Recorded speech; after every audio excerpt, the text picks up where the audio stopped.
Welcome, I'm Darren, and I'll be your guide today as I rank the basketball rookie insert designs of 1994. I'm really surprised that by 1994 we only had 4 insert sets that I identified as dedicated rookies. I mean, there is the Upper Deck predictor set, but that's just another one of all the different predictor sets, so I don't really count that.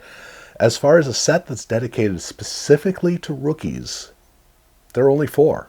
Although, to be fair, there is also one set that is kind of a hybrid. It's pretty close. It's Young Stars that's close enough. I just wanted to put it in here, and I'll explain why.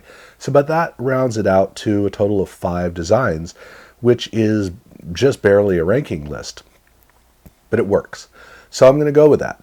And the first insert design that is on the list is definitely a stinker, which is the Fleer first-year Phenom cards. And I guess I shouldn't say it's a stinker as much as it is a perfect example of Fleer's throwing a bunch of designs out there to fill packs. It certainly is a pack filler. Basically, it's like Fleer came up with 8 designs, and then marketing said, let's throw another 4 or 6 in. Just take whatever you didn't finish and put them out there. That's what it feels like. It's not a bad idea.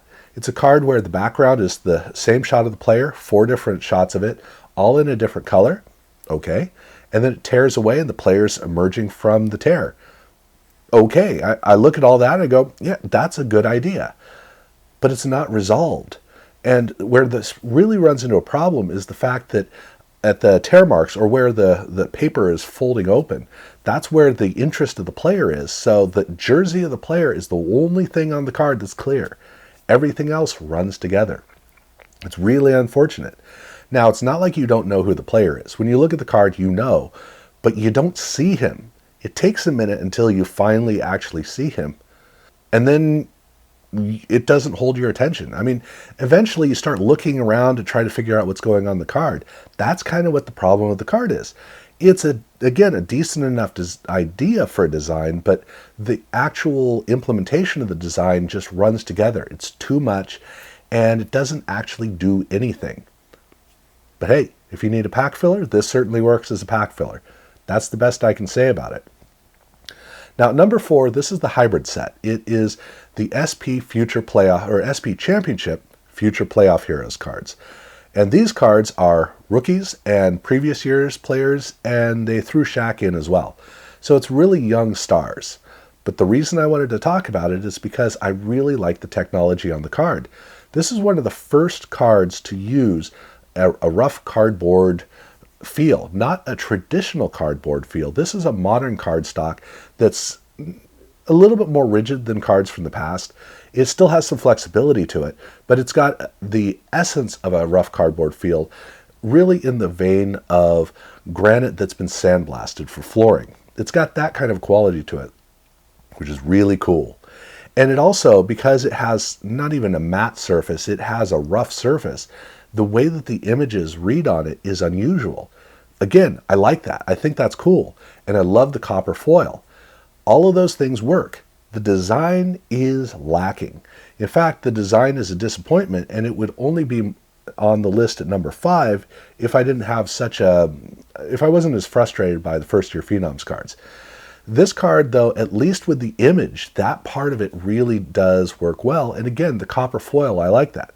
So that kind of makes up for some of the lackluster design on it. But at the end of the day, still, the big issue is you had great technology and you really let down the ball on the card front. Card back, not as much, but on the card front, most definitely. So I wanted to throw this on here because I wanted to talk about these cards. Yeah. Upper Deck could have done better with this. I have Ultra All Rookie cards, which is different from All Rookie Team cards. I don't know why they did the 2 sets, All Rookie and All Rookie Team. All Rookie Team is a very disappointing card looking at the previous year's rookies.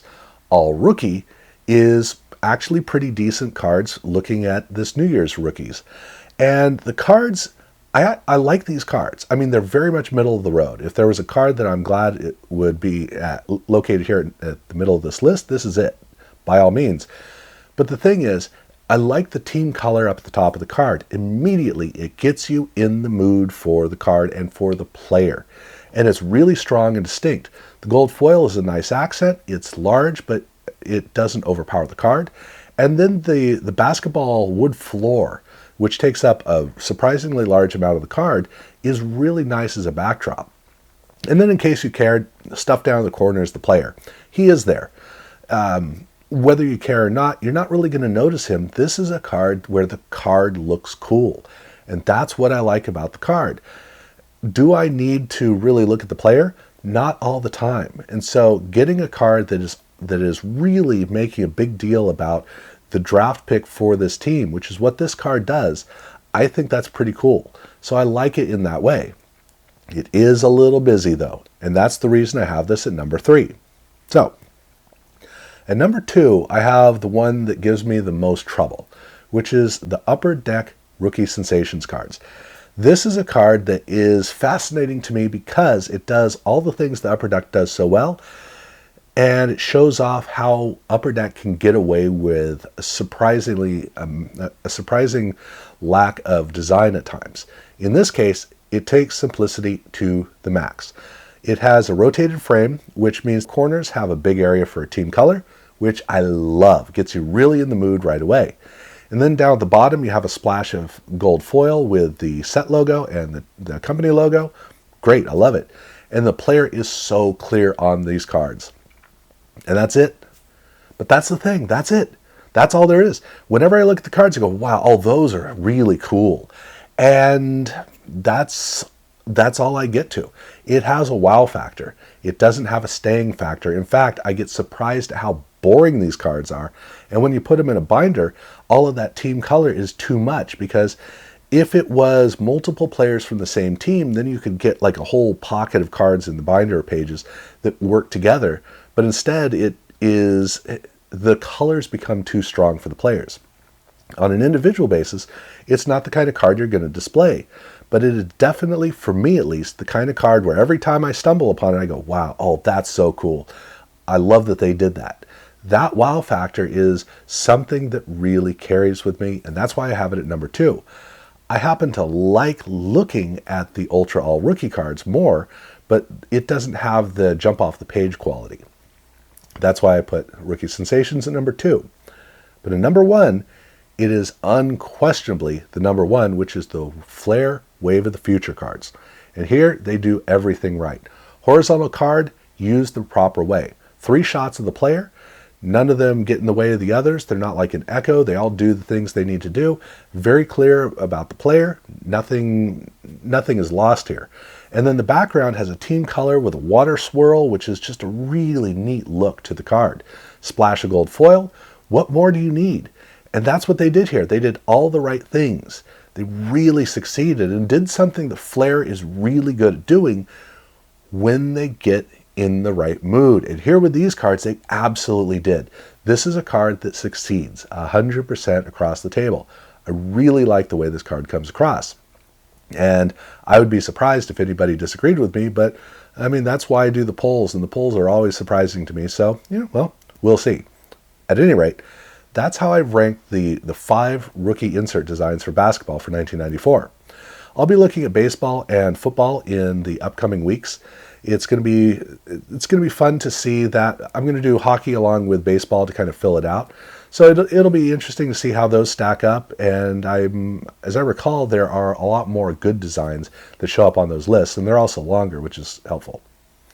At any rate, let me know in the comments below if you feel that the order is out of place, or if you feel that there is a rookie insert design that I skipped over that I should have included.